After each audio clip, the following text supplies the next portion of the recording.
Welcome to This Explainer. Today, we're going to deliberately slow down our minds to explore a truly profound paradox. We're asking a big question. What actually happens when human language is just too small, too confined, and honestly, too clumsy to describe the ultimate nature of reality? We are going to be diving deep into the teachings of Buddhism, specifically zeroing in on the elusive concept of nirvana. And as we'll see, we'll also explore how the Zen tradition uses intentional absurdity to completely shatter the boundaries of our everyday vocabulary. So take a deep breath, clear your mental slate, and get ready to step outside the neat, logical little boxes we normally use to define our world. Okay, let's jump right into this seemingly simple question posed by the Buddha. I want you to imagine a fire blazing right in front of you. You can see the bright flames, you can feel the intense heat on your skin. Now imagine that fire just goes out. The Buddha once asked an ascetic a fascinating question about this exact scenario. In what direction did that extinguished fire go? Did it go north, south, east, west? I want you to really think about that for a second and try to answer it logically in your own mind. It's completely impossible, isn't it? Here, the Buddha brilliantly corners the ascetic into a major realization. The ascetic has to respond, "The question is not rightly put, Gautama." He recognizes that asking the spatial direction of an extinguished fire is fundamentally flawed. It's a clumsy question that inherently precludes its own solution just by the very way it is formulated. You see, the people in India at that time believed that expiring flames didn't just vanish into absolute nothingness, they actually returned to a pure, invisible condition of fire that existed before they ever visibly appeared. But the real genius of this dialogue lies in the structure of the question itself. And this perfectly illustrates how our human vocabulary forces us into these binary traps. The Buddha was calling our attention to the fact that some problems are posed so poorly by our language that we literally can never find a true answer. This becomes incredibly critical when we try to ask the ultimate question, what happens to an illumined soul after death? What actually is the state of nirvana? You see, our language automatically demands a binary answer. It demands a this or a that. It basically forces a conceptual cage onto a reality that simply cannot be caged. Notice how this maps out the exact trap the Buddha was trying to avoid. If the Buddha had answered the question of life after death by saying, yes, the enlightened soul lives on, his listeners would have immediately assumed he meant eternal existence. They'd think he meant the persistence of our present, everyday mode of experiencing the world, and he absolutely did not mean that. But on the flip side, if he had said the enlightened soul ceases to exist, his hearers would have assumed he was consigning the soul to total extinction or absolute nothingness, which he also absolutely did not intend. The Buddha rejected both of these logical extremes because words like existence and extinction are just earthly coordinates. They don't apply to the highest spiritual realities, much like north and south simply don't apply to a fire once it has gone out. So, the absolutely crucial takeaway here is that nirvana is not a disappearance into some dark, empty void. Instead, it is an ultimate destiny, where all identification with the historical, finite self, the ego, the personality, all those rigid boundaries of you and me, completely disappears. Yet, incredibly, experience as such not only remains but is heightened beyond all recognition. Think about how a totally inconsequential dream vanishes completely when you wake up in the morning. You don't cease to exist when the dream ends, right? You wake up to a vastly more real state of being. To truly grasp what nirvana actually is, we have to drop our logical baggage at the door and lean into metaphor. The source text describes individual awareness in nirvana being eclipsed in the blazing light of total awareness, just as stars go out in deference to the morning sun. The stars don't cease to exist. Their tiny pinpoint of light is simply overwhelmed by the boundless radiance of the daytime sky. Some say reaching nirvana is like a dewdrop slipping into the shining sea.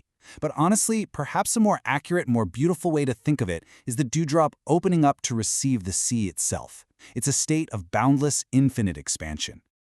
Section 1. Smashing the word barrier and the inadequacy of human vocabulary. Let's see how this concept builds into the Zen Buddhist tradition. Over the centuries, Mahayana Buddhism spread to China and Japan, evolving into Chan, or Zen. Zen took this exact problem, the complete failure of language to capture ultimate reality, and built a rigorous, almost shocking practice around it. Zen recognizes that while words are totally necessary for our daily survival, they can deeply deceive us. First, they construct an artificial world where actual feelings are camouflaged and reality is reduced to flat stereotypes. Second, and this is key, descriptions are not the things described. You can't satisfy your hunger by eating a menu, right? You actually have to eat the meal. Words are just the menu. And third, our highest, most profound mystical experiences elude words entirely. When we try to explain them, we diminish them. Zen demands that we stop eating the menu and start tasting the food. We must radically break the language barrier to reach first-hand truth. So how do they do it? To force the rational mind to crash through this barrier, Zen masters employ a fascinating and totally unique device called the koan. A koan is a fantastic problem that, at first glance, looks like a bizarre cross between a riddle and a shaggy dog story. It is a puzzle that absolutely cannot be solved by intellect or deduction alone. It's explicitly designed to take the logical mind, which we rely on so heavily every single day, and completely short-circuit it. You might have heard this one before, but really sit with this famous absurdity for a moment. We are all familiar with the sound of two hands clapping. What is the sound of one hand clapping? Now, if you try to use reason to answer this, if you say to yourself, well, mechanically, one hand cannot clap because it requires a second surface to create a sound wave, then you have entirely, completely missed the point. You're still trying to use the tools of logic to solve a problem that was designed to destroy logic. The master isn't testing your knowledge of physics here. He's testing your ability to transcend it altogether. Here is another incredibly famous one.